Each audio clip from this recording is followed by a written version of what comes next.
Hey everyone, it's Jason. Welcome to another Primal The Awakening unboxing, the Nightmare Expansion Part 2. So the first part we went over two of the monsters. We brought out Zithos, the dinosaur, the feather element dinosaur T-Rex.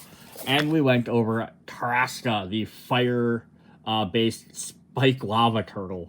I guess is the best way to describe him. So in this video, we're going to go over the other double monster. And then we'll jump into some campaign extra exclusive stuff.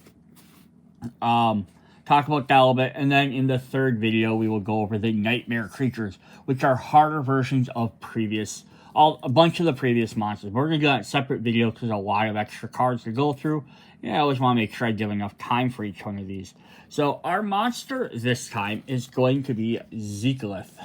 I'm going to flip this up a bit so you can see this a little bit easier.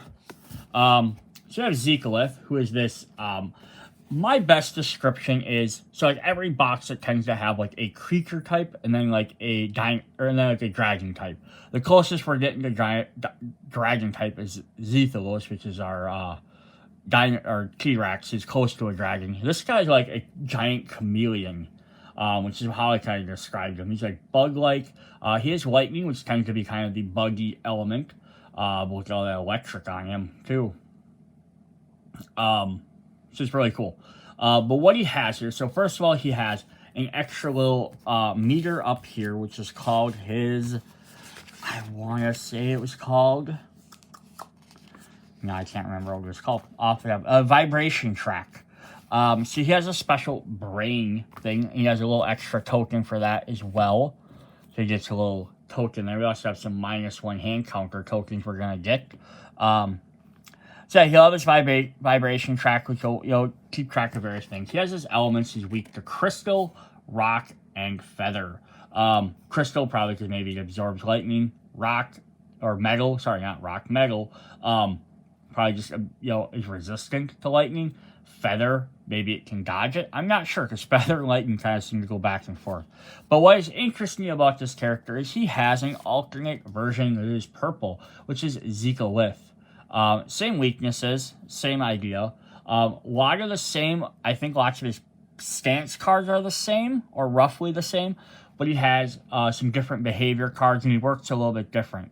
So the idea, I believe, is he's supposed to change form, so it's like the same monster, but instead of him fighting twice, it says each features their own peril, stance, and behavior cards. But I think there are lots of similarities and lots of crossovers between them, but they are going to play differently. So yeah, we only get one miniature because it's the same guy. He just changes colors. So in lots of the core stuff, we get to fight each monster twice, like in the campaign. This one, in the campaign, you're only going to fight him once. But you fight him once in each different version. But there he is on that rock. He's got all his different scales and stuff. Obviously, I don't know how you would like incorporate some of that lightning style design on him. But that'd be very interesting to see how somebody does that. You somehow add like a lightning effect. He has these little like spots in between that webbing, which is kind of cool.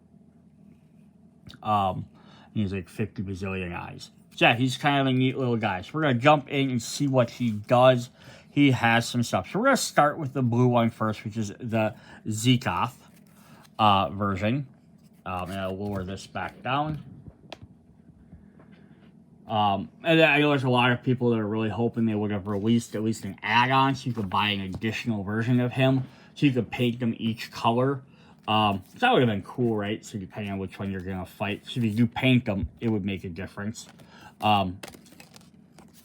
Getting all out of sorts here. Alright, so for his stance 1, he starts off fairly simple for prologue.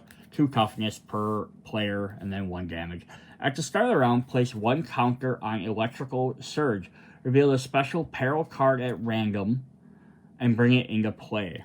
Okay, so he's going to have some interesting stuff to do with his peril and his peril cards. So we'll definitely see how those work. But we're going to go through his stances first. But let's go through all his stances. This is what he does. Stance 2, when revealed, if the vibration level is 2 or higher, all players suffer 1 damage. So he's going to dish out some extra damage. And then at stance 3, if the vibration level is 2 or higher, all players suffer 1 damage. So I'm wondering if this is going to be one of the monsters where his vibration goes up and it just stays up, or if there's a way to like spend it or reduce it. Or if you're just kind of out of luck at that point. In aggression level 1, start the round, place a counter electric surge, reveal a special peril at random, bring it into play. In stance 2, Zekath gains 1 struggle per player -1. Vibration is a level 2 or higher, all players suffer 1 damage. And 1 damage isn't terrible, but it's still never fun just to take a free damage point that you can't really avoid.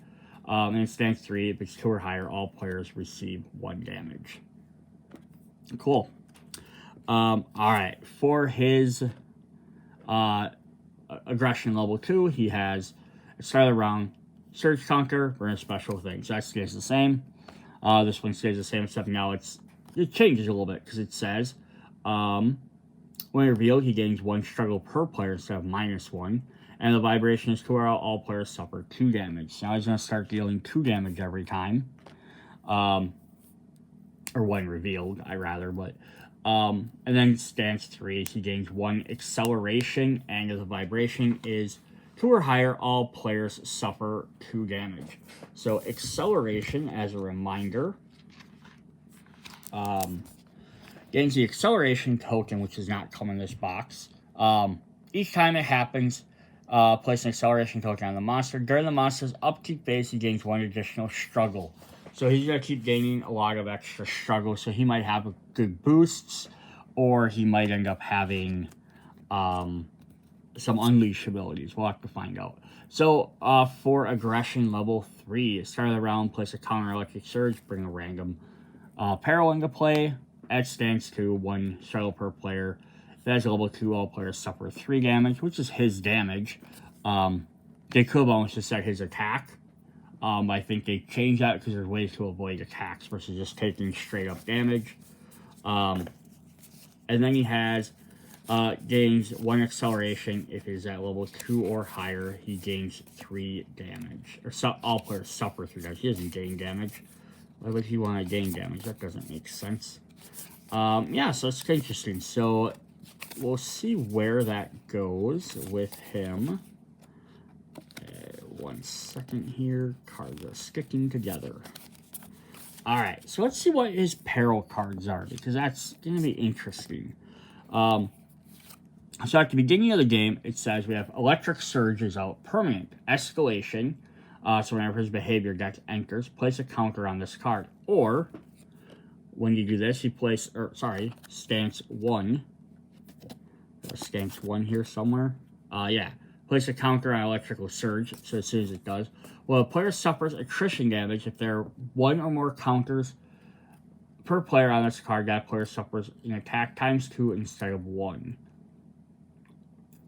Interesting. So yeah, he gets right away just to put 1 counter on here, and then every time he escalates, he gets to put another one. And it's permanent, so it's just going to keep adding up.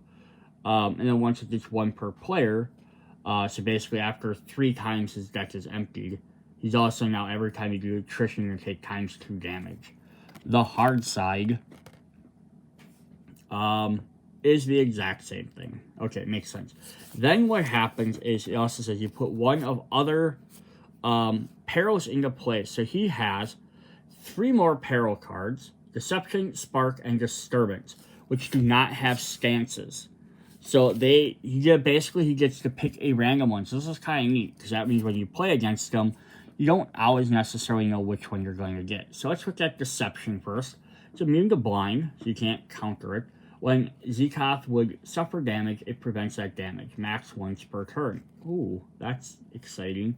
When a behavior card with Deception is revealed, it increases the vibration level by 1. So, so he like using his electrical ability to or his camouflage, one of those two, to like maybe a combination of both, to kind of hide from you. So you think you're hitting him, but you're not really. Like maybe like an after image type idea. That's kind of cool. The harder side, he would suffer damage. It prevents that damage, max once per turn. Behavior Deception is revealed, increase the vibration by 1. Awesome. His other one he could get is Spark, which is whenever a player suffers attrition damage, if there are one or more counters on Electric Surge, each player in the active player sector and adjacent sector suffers an attack. Then remove 1 counter from Electric Surge. Interesting. So yeah, if you suffer attrition damage, everyone's just gonna take damage, but you remove one of those counters. So yeah, this release, when you suffer attrition damage, if there are that many, you'll do extra damage.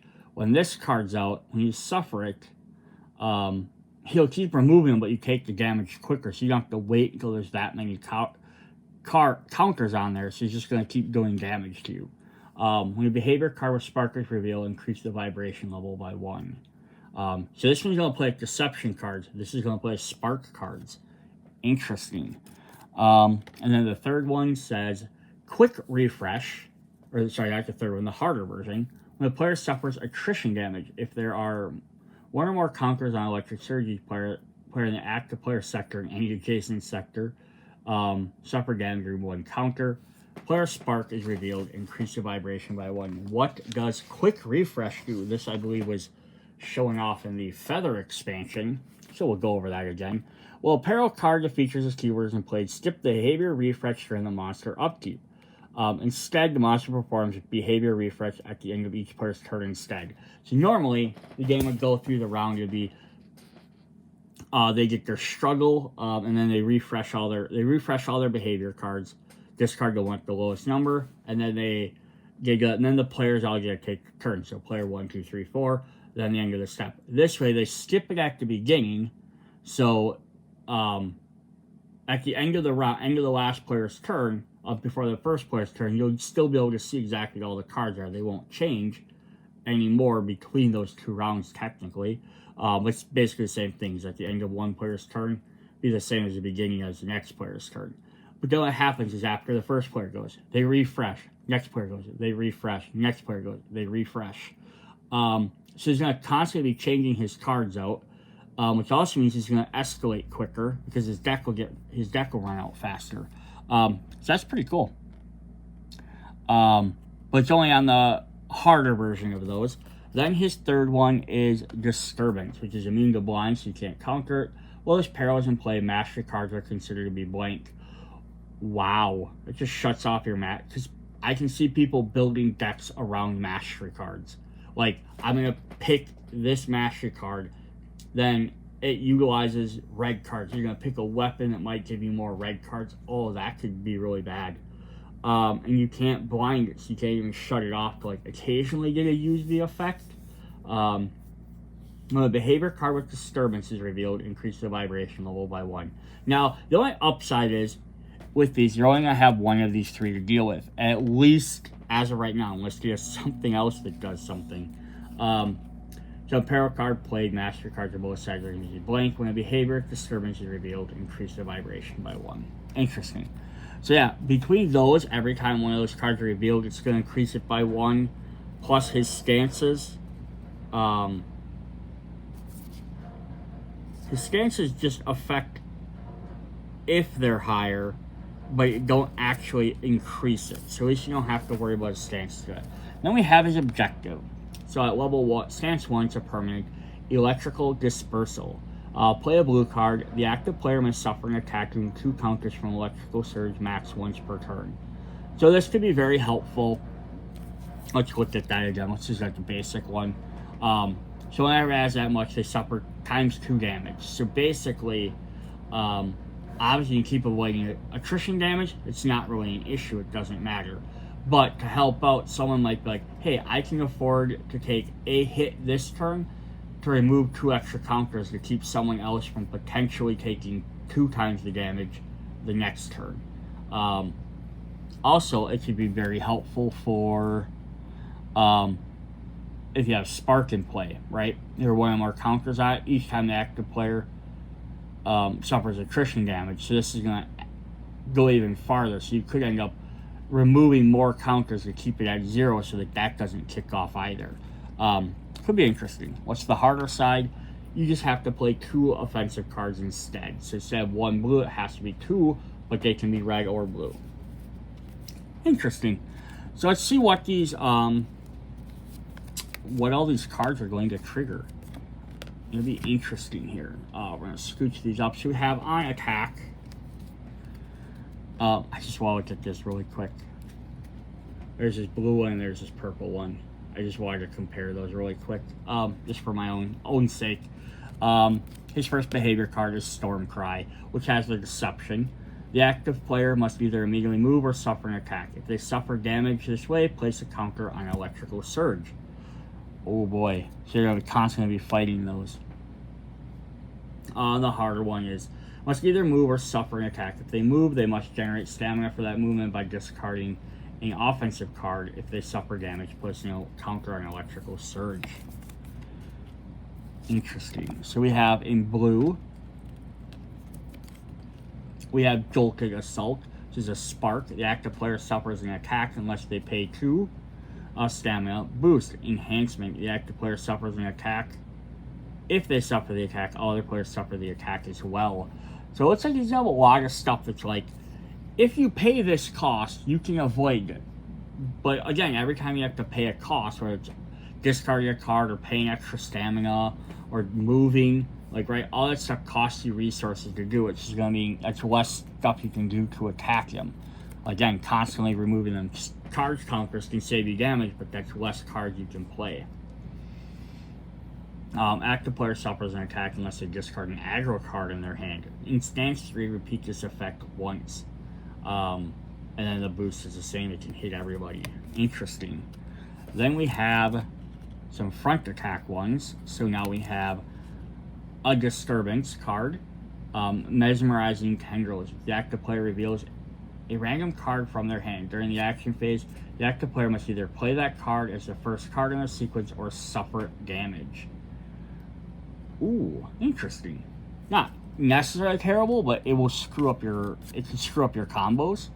The same thing, suffer or take damage +1. Alright, then we have a dual trigger here. We have either the flank or being targeted. Resonance, which is a deception. Gain struggle per player -1. The aggro player must recycle all red cards in their hand, limiting your resources. And then the other one is 1 struggle per player, must recycle all red cards in their hand. You can at least get a redraw. That player is threatened, they cannot play any red cards in their sequence this turn. So that's worse, though. That could definitely be bad. Alright, then we have a rampaging one. So this will trigger off of anything. Electrical Tail. The active player suffers an attack unless they discard an aggro in their hand. If the discard card is a defense, put a counter on Electrical Surge. And then we have the same thing, but they suffer damage +1. Nice. Then the next one in the front sector, which is usually some sort of bite. Nope, Hypnotic Tendrils. This is a Disturbance. So now if you've been paying attention, every one of his cards have had one of these things. We've had 2 Disturbances, 2 Sparks, and 2 Deceptions. I guess the last 2 have that. So a third of each of his cards will trigger one of his perils. So when you have one of them out, every third card roughly should be activating one of those effects. So he gains a struggle per player -1. Active player reveals a card from random in the hand. They cannot play that card in their sequence. The other one forced them to play it. This one's not letting them play it. That's interesting. Zekath's tentacles move slowly, generating bright electrical discharges that dance in the air and hypnotize the observer. Interesting.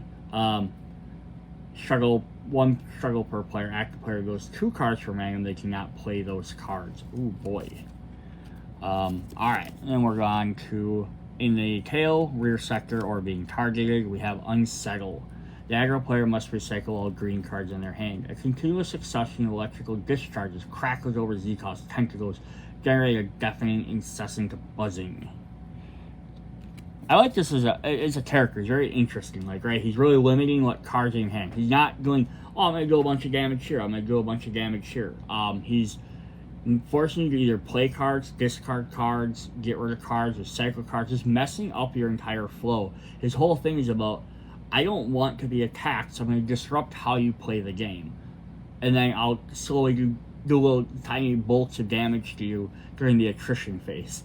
So it kind of like snipes you out of the shadows almost. The aggro player must recycle all cards in their hand, defense cards in their hand. Increase the stamina cost of all defense cards the active player plays in their sequence by 1. This is a neat idea for a character. Or for a monster or boss. So we have at the end of the attrition phase, Electrical Fangs, Spark. The active player has an aggression in their sequence. They suffer an attack unless they discard a defense card. Boost, playing counter an Electrical Surge. And then Electrical Fangs, the active player has a boost. They have +1 damage after discard a green. And then the last one is an immediate one that's going to activate.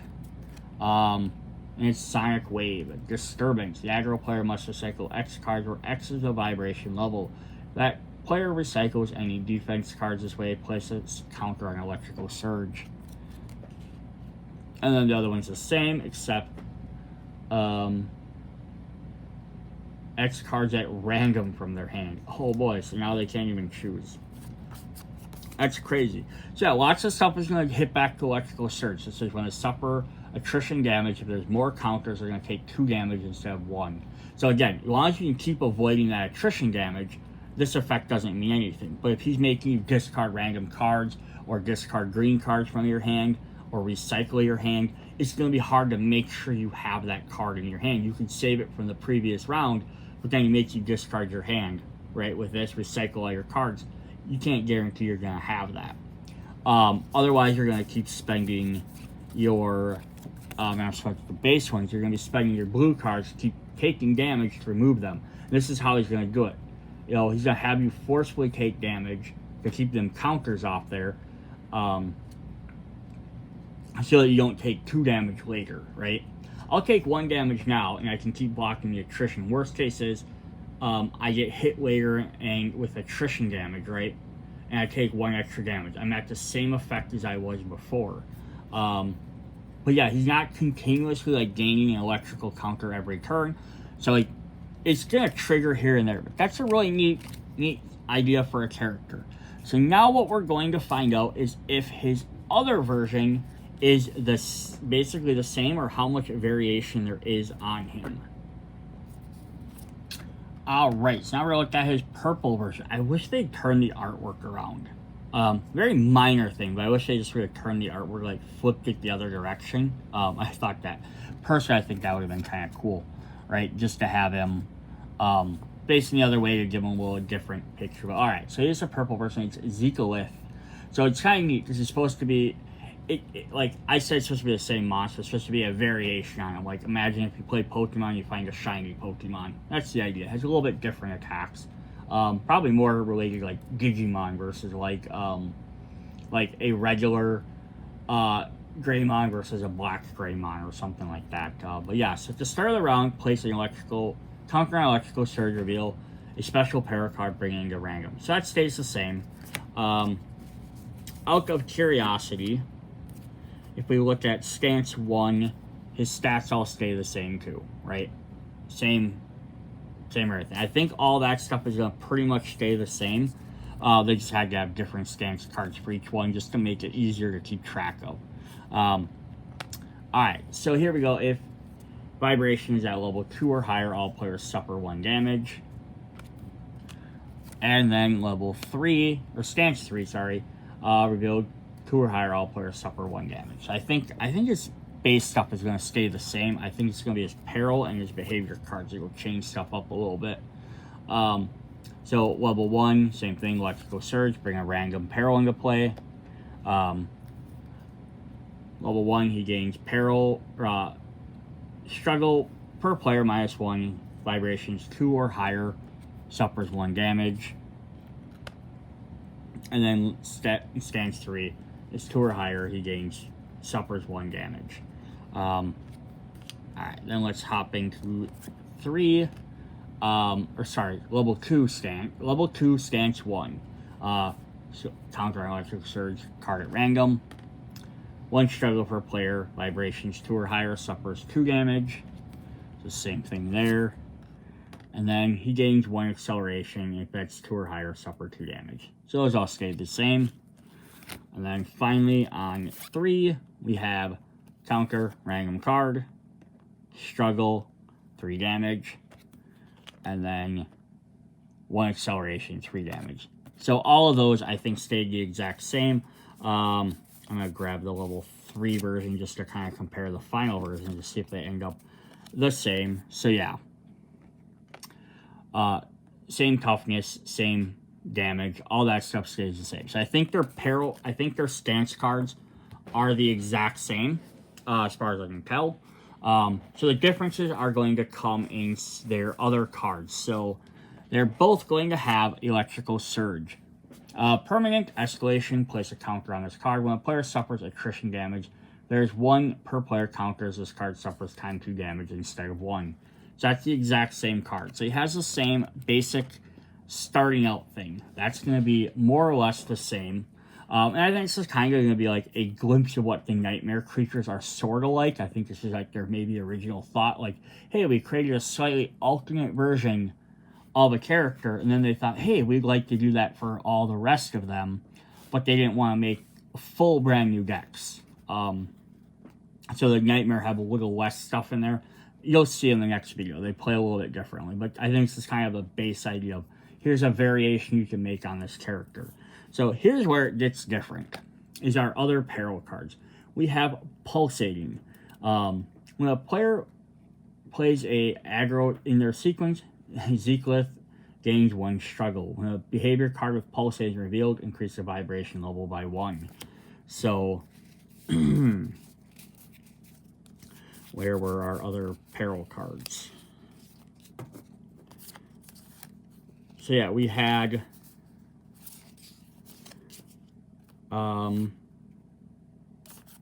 one of these that prevented damage,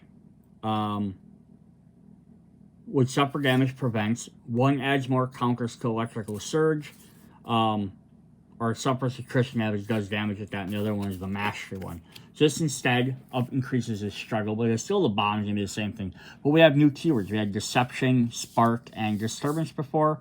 Now we have Pulsating. We're going to get different keywords. Plays a card within a sequence, they gain 1 struggle. So he's going to slowly gain extra struggle. His second one is Dissonance. When those cards in play, ignore any action traits on keyword and keyword abilities. Oh, so instead of shutting down your mastery, this one version, he's going to shut down all your special stuff on cards. So this would mean stuff like Finisher, Volley, like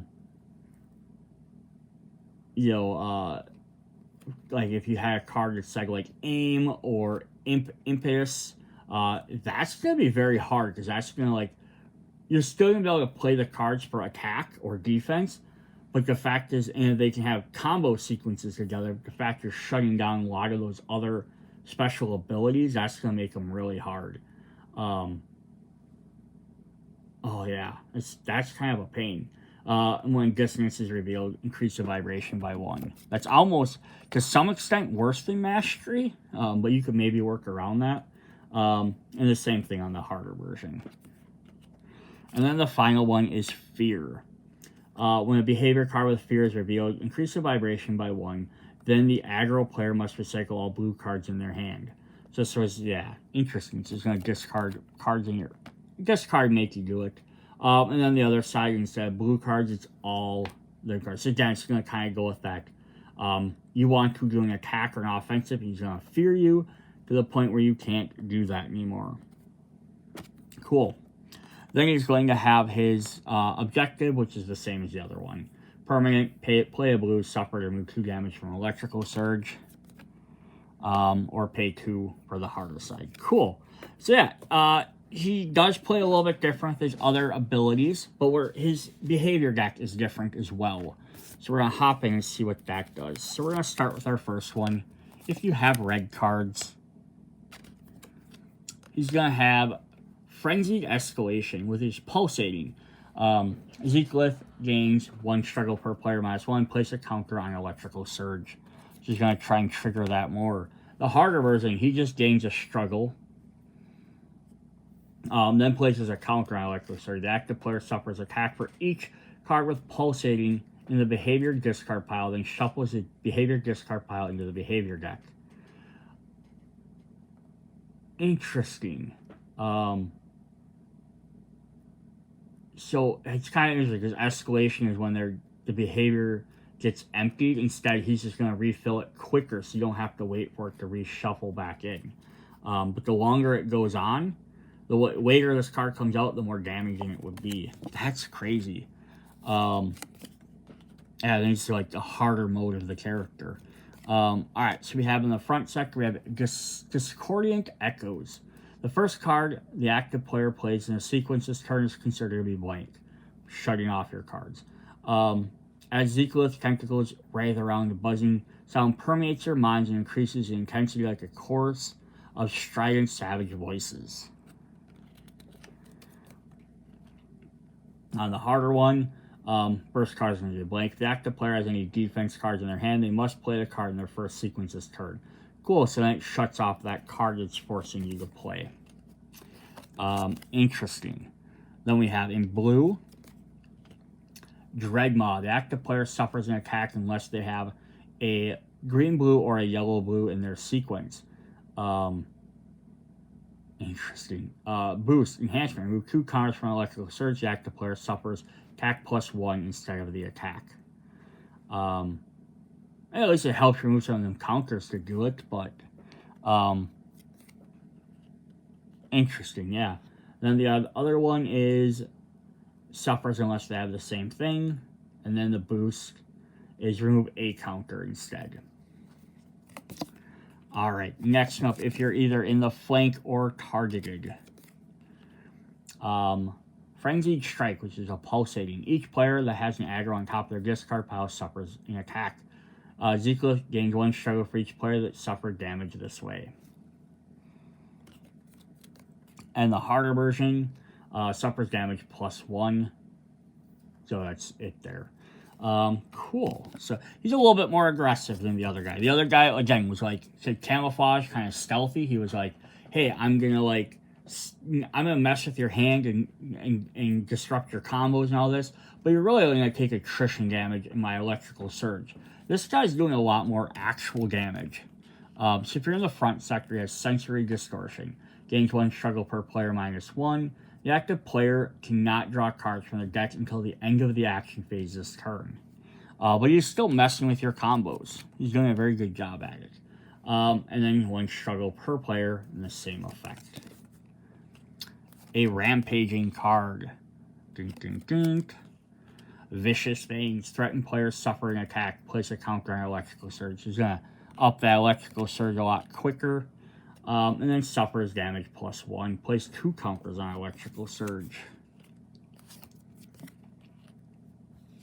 With your tail and your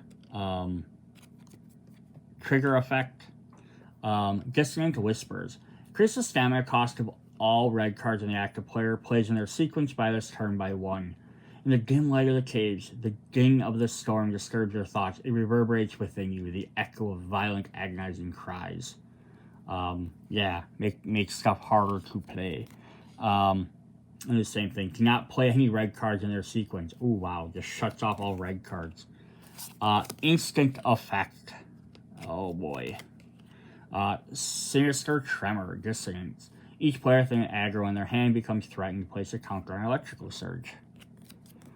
And the same thing. Place X counters where X is the vibration level. So this could be 1, 2, 3.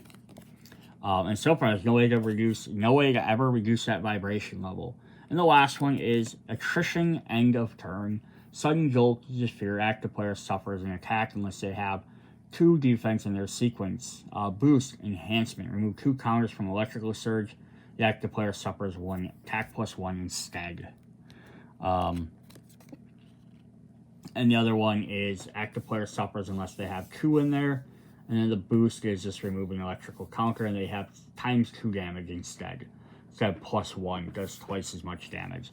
So this is really neat. You can kind of see how they sort of play kind of similar. So I do wonder, about how they decided to do this. If they came up with like, okay, here's this guy, we just had so many ideas for him, we decided to split him into 2 different ones, or like how they decided that, or if they came up with like, or if they had actively thought we're gonna make 2 versions of this character with like similar but different effects, or how they did that.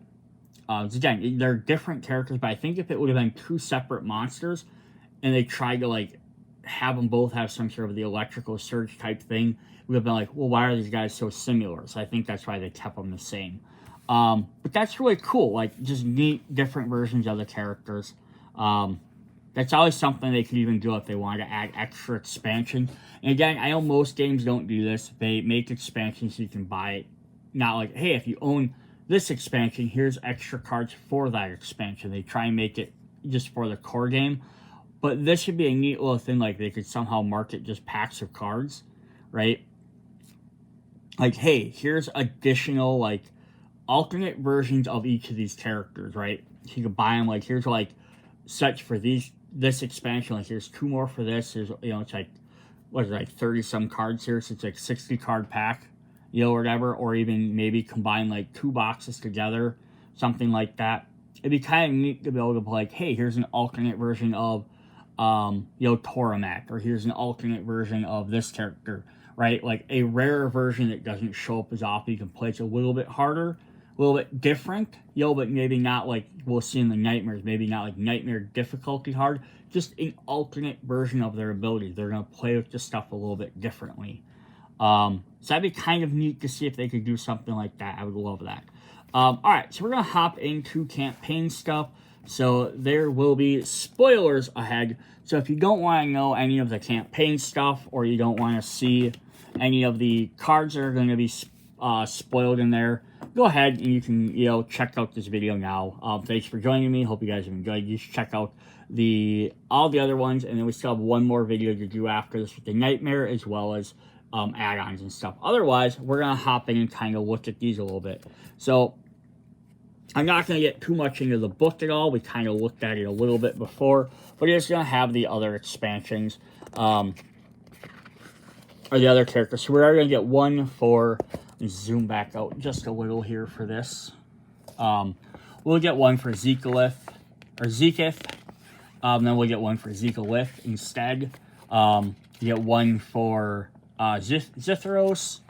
And we get one for Traska. So we get a second one for Traska. So typically in the campaigns when we've been getting them, we get 2 per every monster. So you kind of get 2 for the one. He just has his 2 different versions. The only monster that only has 1, again, is Zithros, which I think, I kind of mentioned this in the previous video. They originally had him being a neutral monster. So I think now they made him into a feather. I think he was supposed to be kind of like a mini boss. Like the Awaken's the only other monster that doesn't technically have an element, or it technically has all elements, depending on which way you want to look at it, I guess. I think he was supposed to be kind of the same idea. He was not supposed to have any weaknesses. And then they added Feather later on. So I think that was kind of the idea there. We'll also, to go along with that, we'll get our campaign cards. So we'll have the 5 of those. So those will trigger. And that'll bring us up to campaign number 35. So I actually think these appear before the expansion packs do, because some people that bought Kickstarter stuff would have gotten that right away. Then we have not those cards. We have some more cards for the Awakened. So actually I'll throw these back up. So the Awakened gets behavior cards for each different other monster. They're instant behavior, so when you're playing against him, you get to add these in, up to 10 random ones. So every time you get a new monster, you're getting more cards to add to get different stuff. So for Traska, on the back there will show, so I didn't show how it's going to activate. With the attrition phase, Traska brings the Lava Geyser. Place a fire terrain in all threatened to flank sectors, then all players discard the top 5 cards of their deck. So, yeah, he's going to throw fire out, and then he's going to basically burn you. So it's kind of a neat little idea. Not get, you know, Awaken needs more struggle and stuff. And then for Zithros, you have Blood Frenzy. If the active player suffers attrition damage this turn, they shuffle a bleeding card into their deck. If that player already has bleeding, they discard and increases storm level by 1. And the awakened storm level is like his endgame thing.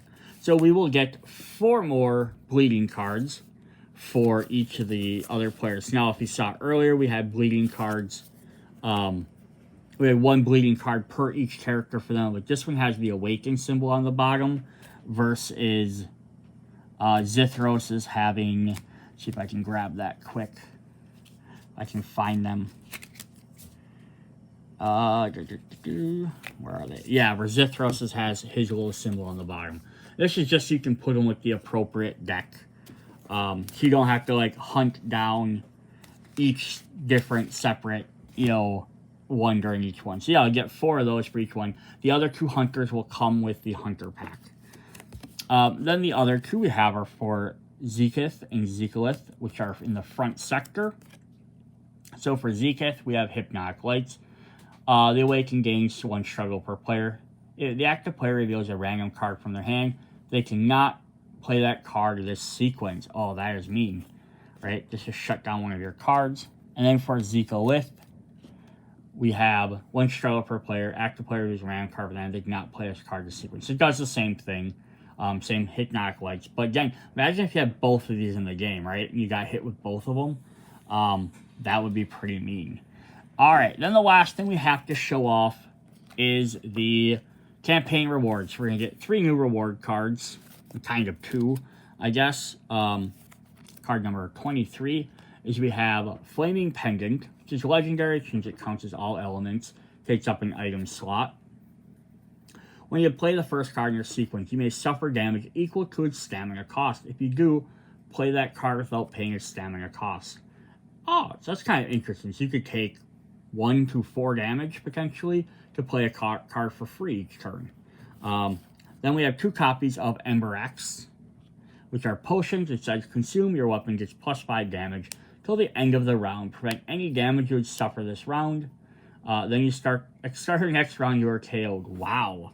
So this is what you're probably going to want to save to like right towards the very end, or you could use it very early on because you could afford to maybe take a KO very early on and then just hope you don't get one later. Or if you know you're going to take you're like, all right, I'm at 1 health anyhow. I'm going to get KO'd probably by attrition at the end of my turn anyhow. May as well get 5 extra damage. You prevent it. You don't take that attrition damage anyways, which might not trigger some other effects. Like says, if you take attrition damage, you might be able, you're still going to take it. You're going to die anyhow. But then maybe you don't have to worry about trying to avoid it because you're going to get KO'd anyhow. So then you can maybe be like, or be the other factor. You'd be like, I only have a couple of health left, or I know I'm going to take a bunch of damage in a turn or 2. Get 5 damage, prevent all damage you would suffer this round. So then trigger every single behavior, like just keep triggering them as much as you possibly can because you won't take damage from them. So that could be another way to do that as well, like waste your stuff. Be very interesting to do. But you have to make sure that all players are KO'd at the same time you lose the game. So plus you gain a wound card. So keep that stuff in mind as well. Alright, that is what we have for the Nightmare Expansion Part 2 with the last 2 monsters. Come back for the next video. We're going to go over all the Nightmare monsters. It should be really fun. See you guys there. Bye.